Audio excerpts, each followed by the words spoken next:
Vamos a proceder a explicar el teorema de la máxima transferencia de potencia media. Muchas veces lo llaman simplemente la máxima transferencia de potencia. Estamos hablando de exactamente lo mismo.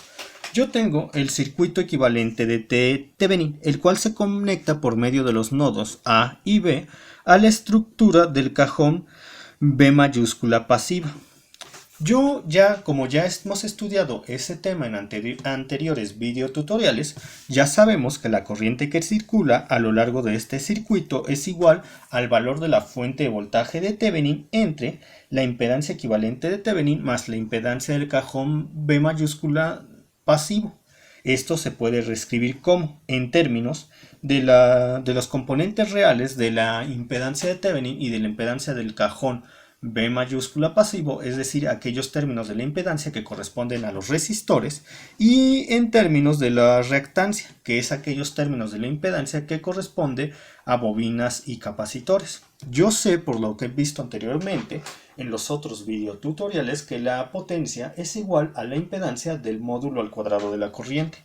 Entonces, ¿cuál sería el módulo al cuadrado de esta corriente? Sería el módulo al cuadrado del valor de la fuente de voltaje de Thevenin, y como denominador tendríamos esta parte al cuadrado más la parte imaginaria al cuadrado. Recuerden, al obtener el módulo de un número complejo se eleva al cuadrado su parte real, su parte imaginaria, ya no se coloca la i de imaginario y se divide entre la raíz, pero como esto está al cuadrado, por eso ya no se anotó la raíz. Una vez que ustedes tienen esta expresión y ustedes saben que la impedancia de este cajón está dada por R más I de la reactancia, ¿cómo ustedes podrían conocer qué valor debe tener esta resistencia y esta reactancia para que la máxima potencia media sea transferida a él? Pues, ¿a qué procedimiento ustedes suelen recurrir cuando quieren saber el punto máximo de una función? A una derivada. Vamos a derivar entonces la potencia con respecto a la reactancia, considerando a la resistencia constante, y vamos a despejar a la reactancia del cajón de la estructura B. Esto nos permitiría saber el valor que necesita la reactancia de dicho cajón para que la máxima potencia media sea transferida a él. Posteriormente vamos a derivar a la potencia con respecto a la resistencia, considerando la reactancia constante, y esto nos permitiría saber, una vez que despejamos a R, el valor que debe tener el resistor del cajón de la estructura B pasiva para que la máxima potencia media sea transferida a él. ¿A esto a qué nos va a llevar? Nos va a llevar a la conclusión que para que la máxima potencia media sea transferida a este cajón, este debe tener una impedancia igual al complejo conjugado de la impedancia equivalente que hay entre este nodo A y este nodo B cuando solamente consideramos a la estructura A activa. Ahora, tenemos lo siguiente. Nosotros hicimos el análisis tomando en cuenta el circuito equivalente de Thevenin. Pero ¿qué pasaría si yo no tengo el circuito equivalente de Thevenin? Yo tengo, por el contrario, el circuito equivalente de Norton, el cual se conecta por medio de los nodos A y B minúscula a la estructura B mayúscula pasiva, la cual está expresada en términos de admitancia. Si yo tengo esto, yo sé que la caída de voltaje del arreglo en paralelo es igual a la corriente de la fuente de corriente de Norton entre la admitancia de Norton más la admitancia de la estructura B pasiva. Yo sé, por lo que hemos visto en anteriores videotutoriales, que la potencia eléctrica también es igual a la admitancia por el módulo al cuadrado de la caída de voltaje. Yo conozco que el módulo al cuadrado de este voltaje sería el módulo al cuadrado de la fuente de corriente más los valores de la conductancia al cuadrado más los valores de la susceptancia al cuadrado. Yo sé fácilmente que este es su valor porque sería un proceso análogo el obtener la potencia, la admitancia el valor de la admitancia que debe tener el cajón de la estructura B mayúscula pasiva para que la máxima potencia sea transferida a él. Es un proceso análogo al que acabo de hacer, solamente que sustituyo corriente por voltaje, impedancia por admitancia, y etcétera. De hecho, aquí se puede reforzar lo que vimos nosotros en el teorema, en el tema correspondiente al principio de dualidad. Es por eso que ahora yo ya estoy obteniendo de una forma mucho más sencilla aquella expresión de la potencia en términos de el circuito equivalente de Norton. Tengo esto.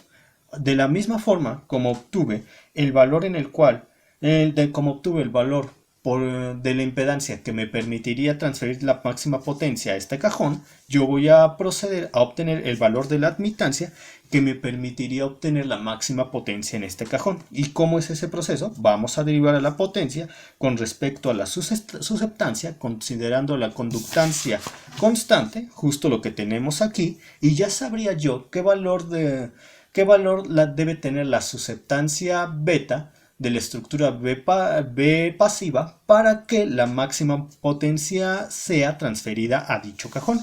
Y después, ahora ¿qué voy a hacer? Voy a tomar de nuevo la expresión de la potencia que acabo de obtener y la derivo con respecto a la conductancia, considerando la susceptancia constante. Esto me permitirá obtener el valor de la conductancia que debe tener el cajón de la estructura B mayúscula pasiva para que la máxima potencia media sea transferida a él. ¿Y a qué conclusión llego? Pues llego a la conclusión de que para que la máxima potencia media sea transferida a este cajón debe tener una admitancia igual al complejo conjugado de la admitancia equivalente entre este punto y este punto, solamente considerando esta parte del circuito, la estructura A mayúscula activa. ¿Y pueden darse cuenta de algo una vez que llegamos a esta conclusión? Que se pueden evitar hacer todo este cálculo si ustedes consideran el principio de dualidad y lo que hicimos para el circuito equivalente de Thevenin, donde obtuvimos la impedancia que debe tener el cajón de la estructura B pasiva para que la máxima potencia media sea transferida a él. Si toman en cuenta esos conceptos y ya no tienen que hacer todo este cálculo, ya sabrían que la admitancia equivalente que debe tener este cajón es el complejo conjugado de la admitancia equivalente considerada desde este nodo, desde el punto de vista de este nodo y este nodo, cuando solamente consideran la estructura A mayúscula activa.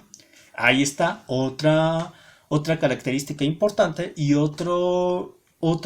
y se comprueba cómo el principio de dualidad es una herramienta muy potente para ahorrarnos cálculos. Si lo hubiéramos utilizado desde un principio, yo les diría, ya no calculen nada de esto, solamente apliquen el principio de dualidad. Si para el circuito equivalente de Thevenin, que es análogo al circuito equivalente de Norton, yo obtuve que la impedancia necesaria para este cajón con el fin de que la máxima potencia media sea transferida a él sería igual al complejo conjugado de la impedancia equivalente entre este nodo A minúscula y este nodo A minúscula.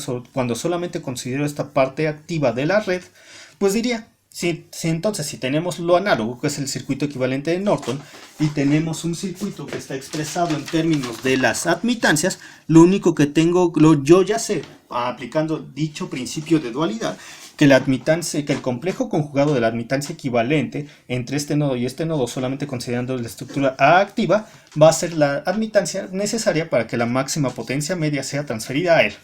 Y así lo hubiera resumido todo, sin tener que calcular lo que les acabo de mencionar, solamente utilizando el principio de dualidad, y me ahorro mucho tiempo.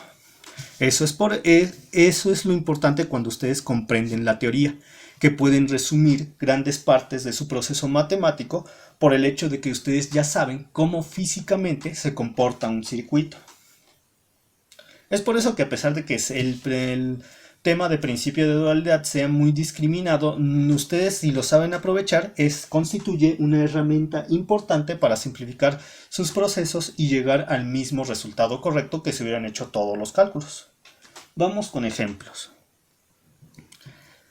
Yo quiero saber qué impedancia debe tener este cajón para que la máxima potencia media sea transferida a él. Entonces, ¿qué tengo que hacer? Primero, secciono la red. Esta sería la posición de mi nodo A minúscula y esta sería la posición de mi nodo B minúscula. Bien, ya tendría el cajón B mayúscula pasivo y el cajón A mayúscula activo. Separo el cajón A mayúscula activo del análisis y lo vuelvo a escribir. Si se dan cuenta, ha sido reescrito el cajón A mayúscula activo y ha sido pacificado. ¿Cómo pacificado? Es decir, yo tenía una fuente de voltaje y fue anulada por medio de un cortocircuito. Y me van a decir, pero si esta parte no se parece a esta parte. Sí es la misma, solamente que acaba de sufrir un efecto espejo, donde todo lo que ocupaba la parte de la izquierda fue pasado a la derecha y todo lo que ocupaba la parte de la derecha fue pasado a la izquierda, pero es el mismo. Ahora, ustedes van a obtener la impedancia equivalente de este circuito. Estos dos están en serie, se suman. Una vez que una vez que sean sumados, se multiplican con 8i y se dividen entre la suma de los tres. Ya estarían sacando la impedancia equivalente. Pero yo en sí yo no quiero la impedancia equivalente, quiero el complejo conjugado de la impedancia equivalente. El complejo conjugado de esto sería esto, y esta es la impedancia que debe tener este cajón para que la máxima potencia media sea transferida a él. Ahora vamos con otro ejemplo. Ahora, ¿qué me piden en este ejercicio? Lo que quieren saber es qué valor debe tener esta capacitancia para que la máxima potencia media sea transferida a este resistor.